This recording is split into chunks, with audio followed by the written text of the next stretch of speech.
بسم اللہ الرحمن الرحیم ایاک نعبد و ایاک نستعین۔ میرے پاکستانیوں، آج کل جو پریشر اور جو ظلم تحریک انصاف کے اوپر کیا جا رہا ہے، تو اس کی تو خیر پاکستان میں تو کوئی مثال نہیں ہے۔ تھوڑے سے لوگوں کے اوپر ماضی میں ضرور ہوا، لیکن اتنے زیادہ لوگوں سے، یعنی 10,000 لوگ جیل میں ڈال دیے۔ ہمارے جو بھی سپورٹر ورکر جس کا پتہ چلتا ہے تحریک انصاف سے کچھ، اس کو جیل میں ڈال دیتے ہیں۔ لیکن صرف یہی نہیں کیا، ان میں سے کئیوں پہ تشدد کیا، اور تشدد ان لوگوں پہ کیا جتنے وہ تحریک انصاف کے ساتھ کھڑے ہیں اور وہ کہتے ہیں کہ ہم اس کو نہیں چھوڑیں گے، ان کے اوپر اور زیادہ ہر قسم کا ظلم بھی کیا جاتا ہے، تشدد بھی کیا جاتا ہے۔ میں نے ویڈیوز دیکھی ہیں اعجاز چودھری کی، ڈاکٹر یاسمین راشد، شہریار افریدی، عمر چیمہ، میاں محمود رشید، یہ جب نکلتے ہیں عدالت کے لیے، جب ان کو لے کے جاتے ہیں، تو کیونکہ وہ اسٹیٹمنٹ دیتے ہیں کہ ہم کھڑے ہیں پارٹی کے ساتھ، ان کے اوپر کئیوں پہ تشدد کیا گیا، اعجاز چودھری پہ کیا گیا، میاں محمود رشید پہ کیا گیا، اور پھر ہمارے سارے یا لیڈرشپ جیل میں ہیں اور یا لوگ چھپے ہوئے ہیں، اور خاص طور پہ جو کہ ٹکٹ ہولڈرز ہیں۔ اب یہ ٹکٹ ہولڈرز کے پیچھے پڑے ہوئے ہیں کہ کسی طرح ان کو پی ٹی آئی سے دور کریں، اور کئی کر چکے ہیں۔ کئیوں نے کہا جی وہی جو ہاتھ کھڑا کر کے جی ہم تو پاکستانی فوج کے ساتھ ہیں، ہم تو 8-9 مئی کو بڑی اس کی مذمت کرتے ہیں اور ہم پارٹی چھوڑ رہے ہیں، سب کچھ معاف ہو جاتا ہے ان کا۔ ان میں سے ایسے بھی ہیں جو کہ اب لابی کر رہے ہیں کہ لوگوں کو کسی طرح پی ٹی آئی کے ٹکٹ ہولڈرز کو توڑ کے تو کوئی ایک نیا ڈرامہ بن رہا ہے کنگز پارٹی کا، تو اس طرف لے کے جائیں، تو وہ بھی چل رہی ہے گیم۔ لیکن پھر ان کے گھروں پہ اٹیک ہوتا ہے اور گھر توڑے جاتے ہیں۔ دریشکس پوری فیملی ہے پولیٹیکل، ان کے انہوں نے جو ان کا فارم ہاؤس ہے وہ توڑ دیا، اور ہمارے عمر یوب کے گھر میں گھس گئے۔ وہ ابھی عاطف خان ہمارے اس کا اسلام آباد میں گھر ہے، وہاں گھس گئے، ادھر ڈھونڈ رہے ہیں، وہ سارے جو چھپے ہوئے ہیں، نوکروں کو لے جاتے ہیں اٹھا کے، اور پھر رشتہ داروں کے پاس پہنچ جاتے ہیں، خواتین کا دھمکی دیتے ہیں کہ ہم آپ کی عورتوں کو اٹھا لیں گے۔ یعنی اس لیول پہ پہنچ چکے ہیں کہ کبھی بھی کوئی تصور نہیں کر سکتا تھا کہ پاکستان کی سیاست میں ہم اتنا گر جائیں گے کہ یہ کہا جائے گا کہ اچھا ہم تمہاری عورتوں کو، تمہاری بچیوں کو، ہم ان کو نہیں چھوڑیں گے۔ یہ اس ایک لیول تک پہنچ چکے ہیں۔ عورتوں کو پکڑ کے انہوں نے جیلوں میں ڈالا۔ رانا ثناءاللہ کی پریس کانفرنس آئی کہ جی کہ ہم خود ہی کچھ ڈرامہ کرنے لگے ہیں ریپ کا۔ یہ ڈرے ہوئے ہیں عورتوں کو نکالتے ہوئے۔ ان کو پتہ ہے کہ کوئی عورت کسی قسم کے انتشار میں ملوث نہیں تھی، کسی جلانے میں جو ہوا آرسن، جو گھر جلائے گئے ہیں، جو 3-4، ان کو پتہ ہے کوئی عورت اس پہ نہیں تھی، بلکہ ان کو پتہ ہے کہ اکثریت سوائے تھوڑے سے زیادہ 100 ہوں گے، 150 لوگ ہوں گے، ان کو پتہ ہے باقی کوئی پرامن احتجاج کر رہے تھے۔ اور میں پھر سے بتا دوں، ایک جمہوریت میں آئین ہمیں حق دیتا ہے کہ ہم پرامن احتجاج کہیں بھی کر سکتے ہیں۔ اس وقت جوڈیشری کے اوپر وہ پریشر ہے جو کبھی پہلے نہیں تھا، اور مجھے یہ بھی پتا ہے کہ سارے ملک کے اداروں کو صرف استعمال کیا جا رہا ہے ایک کام سے، کہ کسی طرح تحریک انصاف کو ختم کیا جائے۔ ایف آئی اے کا سارے کام ختم ہے۔ وہ بھول گئے ہیں کہ شہباز شریف نے 16 ارب روپے کا ایف آئی اے نے اتنا بڑا اوپن اینڈ شٹ اس کا کرپشن کیس پکڑا تھا، مقصود چپراسی والا۔ ایف آئی اے کو پتا ہے کہ 4 وہ گواہ بھی مر چکے ہیں، سب کو ہارٹ اٹیک ہو گیا۔ ان کو پتا ہے کہ ان کا ایک بڑا زبردست آفیسر ڈاکٹر رضوان، وہ بھی ہارٹ اٹیک سے مر چکے، لیکن ایف آئی اے کو کوئی اور کام نہیں۔ تحریک انصاف کے اوپر کیسے کیسز ڈھونڈنے ہیں اور کیسے ان کے لوگوں کے اوپر انتقامی کارروائی کرنی ہے۔ نیب کا کام اب یہ ہو گیا ہے، جب سے وہ ان کے پچھلے نیب کے چیئرمین جنہوں نے کہا کہ میں یہ غلط کام کرنے کے لیے نہیں تیار ہوں, ریزائن کیا. اور سنا نیب نے اس کو سٹینڈنگ اوویشن دی جب وہ جا رہا تھا. اس کی جگہ جس آدمی کو لے کے آئے ہیں, اس کا بھی کام ہے کہ نیب کو استعمال کرو, کسی طرح تحریک انصاف کو ختم کرو, ان کے اوپر کیسز کرو. پولیس, یہ پہلی دفعہ ہوا ہے کہ میں نے اپنے جو ہمیں خبریں آئی ہیں جیلوں سے بھی, ہمارے جو لوگ جن کا واسطہ پڑا پولیس سے, یہ پہلی دفعہ میں نے سنا ہے کہ انہوں نے یہ کہا کہ اکثریت پولیس بالکل خوش نہیں ہے جو ان سے کروایا جا رہا ہے. اکثریت, جو پولیس کی اکثریت ہے, وہ سمجھتے ہیں کہ بہت بڑا یہ ظلم کیا جا رہا ہے, اندر گلو بٹ انہوں نے گھسائے ہوئے ہیں, اور پیچھے سے نامعلوم افراد کا پریشر آتا ہے, ان کی وجہ سے یہ کام کر رہے ہیں. تو اس کا مطلب پولیس جس کا کام اس ملک میں مجرموں کے پیچھے جانا, وہ سب کچھ بھول چکے ہیں. ان کا صرف 1 پوائنٹ ایجنڈا ہے, نیچے تھانے لیول کے اوپر کوئی تحریک انصاف کا ملے, نچلے لیول پہ آپ اگر وہ کوئی کسی کی سمپتھی بھی ہے تحریک انصاف سے, ان کو کسی طرح ہٹایا جائے. کسی ایف آئی اے کو, میرا جو میں نے ثناء اللہ وہ آئی جی, میرے خیال میں ابھی پتہ نہیں کدھر پوسٹڈ ہیں, آئی جی تھے, ایک دفعہ کہو کہ میں نے کبھی کسی کے خلاف انتقامی کارروائی کا کہا ہے. ہمارے سارے 95% کیسز پرانے تھے. یہ بولتے ہیں نون لیگ والے کہ جی اب ہم نے بھی بڑا سفر کیا ہے, اب آپ کریں. آپ کے 95% آپ کے اپنے دور میں بنائے گئے تھے کیسز. اسحاق ڈار آپ کے دور میں بھاگا تھا, نواز شریف کے بیٹے آپ کے دور میں بھاگے تھے, نواز شریف کی کنوکشن پینما میں آپ کے دور میں ہوئی تھی, مریم کی اور نواز شریف کی. تو یہ ہمیں نہ کہیں, یہ سارے کیسز پرانے آ رہے تھے. آپ میرے سے این آر او مانگ رہے تھے, آپ میرے سے یہ کہہ رہے تھے کہ ہم نے چوری کیا, ہم کوئی خاص مخلوق کے الگ, ہمیں معاف کر دیں.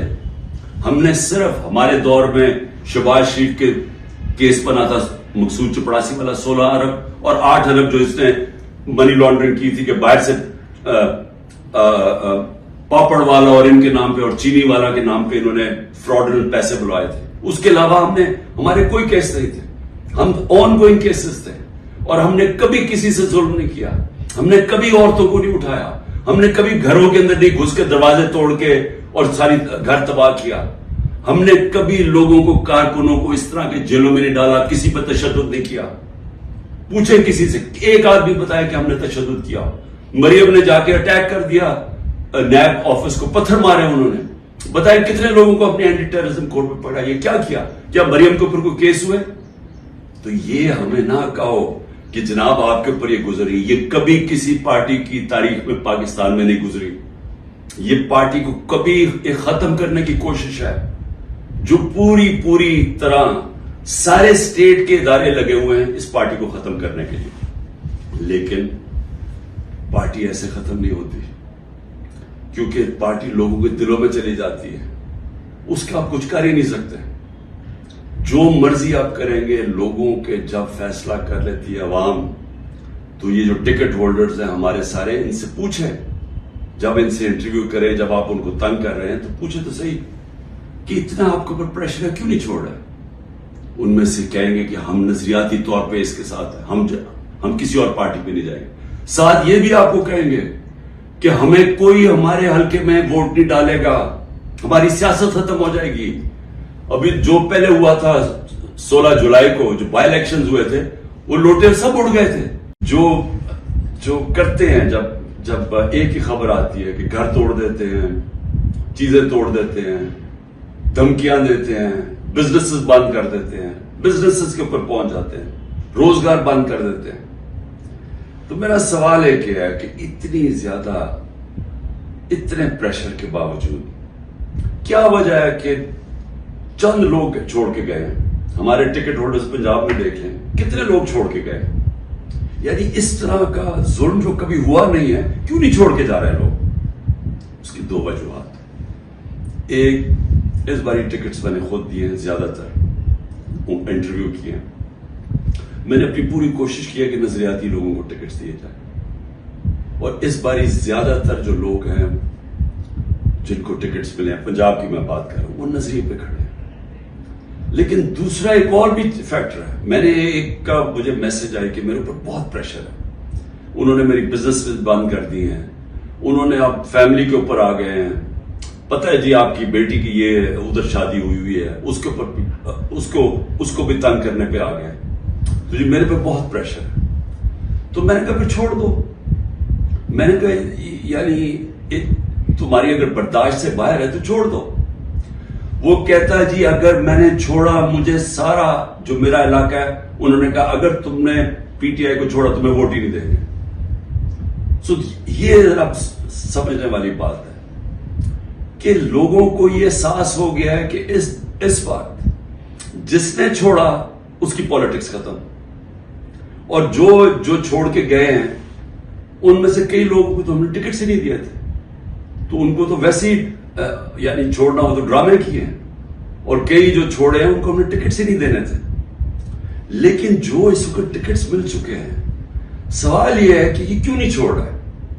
میں آپ کو یقین دلاتا ہوں کہ کبھی پھر سے میں ریپیٹ کرتا ہوں, اس ملک کی تاریخ کا کبھی ایسا پریشر نہیں پڑا. میں اب سمجھنا چاہتا ہوں کہ جا کدھر رہے ہیں آپ, یعنی چلیں میں نے جس طرح کہا کہ میں بات چیت کرنے کے لیے تیار ہوں, مجھے سمجھائیں تو صحیح کہ آپ کہہ رہے ہیں کہ عمران خان کو ہم نے کاٹا ڈال دیا ہے, تو اس کے بعد جانا کدھر ہے ہم نے, یعنی کوئی روڈ میپ تو ہوگا نا.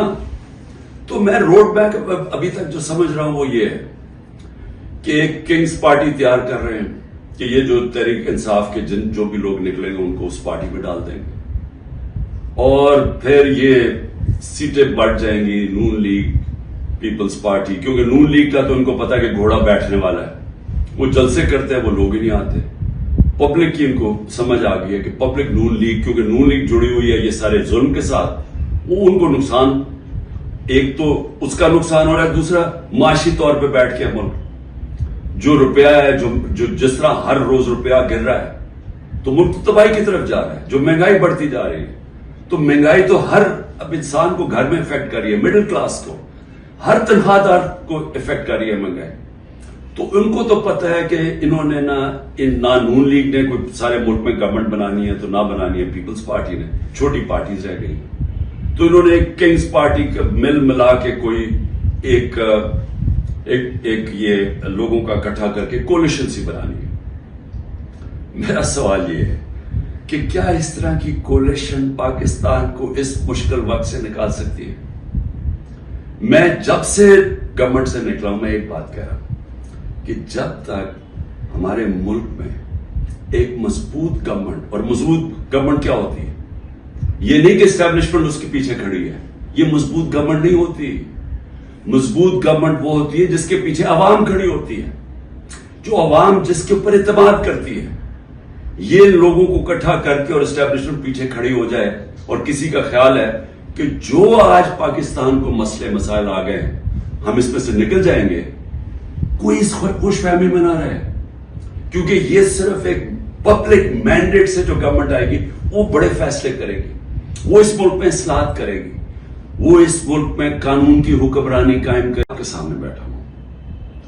اگر کسی کو سب سے زیادہ خطرہ ہے وہ مجھے خطرہ ہے, جان کو تو میری خطرہ ہے.